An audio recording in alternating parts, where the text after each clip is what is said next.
Okay, so I've always loved laptops. When my dad bought me my first ever HP netbook, my mind was blown. I mean, how could something so small pack so much power? Granted, this thing took about 3 years to load a MapleStory, and I couldn't really take it out of the charger because it would immediately shut down. But it was kinda worth it. Sometime afterwards, I started using a desktop PC. All my friends were into building their own custom PCs, so I thought, why the hell not? But using one felt a bit stale. Sure, it was hella fast and it did everything I needed it for, but it didn't really feel all that personal. Since then, I've completely moved to a laptop setup, and I don't think I'll be going back. I love the portability. The freedom to work and play from anywhere is seriously underrated.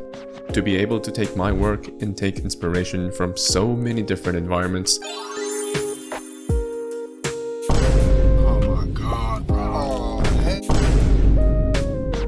And yet, always having the choice to go back home. I love how personal they are. Each brand, build, and all of the wear and tear accumulate to tell a wonderful story. Sure, some stories are worse than others, but I think it's so beautiful that we have so many different options available to express our unique personalities, interests, and sometimes personal circumstances.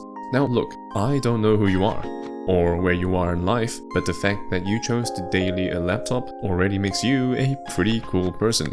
So, ladies and gentlemen, sit back and relax, because this is a part 2 of what your laptop says about you. Now, this was the most requested in my previous video. Acer users are the type of people that hate not being invited to parties, even though they know they'll never be going anyways. You know yourself quite well, and other people's opinions and brand expectations don't really have a big effect on you. In fact, you're not really a fan of any brand, just a simple bargain seeker. Now, you're not really broke, but you aren't where you want to be financially. And that's okay because you're pretty responsible with your money. You often find yourself saying things like, but it's really worth the price though. It's a really good deal though. Relax. Nobody is out to get you, and we know you're saving up for an Asus anyways. 7.5 out of 10. Now, laptops aren't cheap, and I'm not talking about just in terms of money. Even buying a Chromebook will need some time and money investment. You gotta research it, you gotta think about the unique qualities that the different brands offer, and then you gotta drop some fat stacks. Stacks that were made from blood, sweat, and tears. Unless, of course, you chose Razer. Shout out to Daddy's money. And it turns out you've all made a lot more insane purchases than I thought. Okay, and who the hell am I, you ask? Well, I'm still trying to figure that one out myself. If the Razer Blade is still your choice of laptop, I'm really sorry. There's no doubt you are a very dedicated and persistent person. No matter how tough a situation gets, you will always see through to the end, even if it is the most terrible, horrifying situation that could ever happen to you. Synapse makes you want to jump out the window, getting third-degree burns from literally idling, spending hundreds of dollars to fix a goddamn battery. That's okay. At least, cool snake logo. You appreciate good aesthetics and understand the value of creating an environment that inspires you, but often at the expense of your own mental health. You're quite impulsive, you make questionable financial decisions, but that's because you're a baller. Because seriously, what is this? 4 out of 10.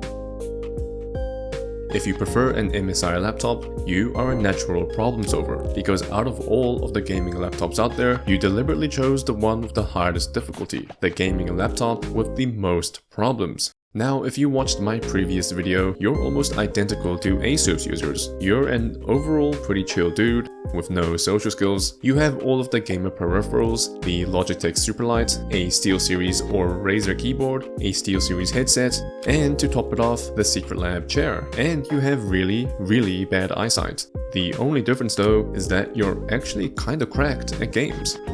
6 out of 10. Ah yes, the MacBook Pro. Probably one of the most underutilized laptops in existence. A $3,000 email, YouTube, and lo-fi machine. If you daily drive a MacBook Pro, then you have a constant need to prove to others and perhaps to yourself that you are an important person. You have a chronic need to show people things.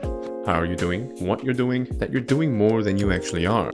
Unironically though, you're pretty creative, but sort of lazy, so your line of work is probably somewhere in the creative field or in software.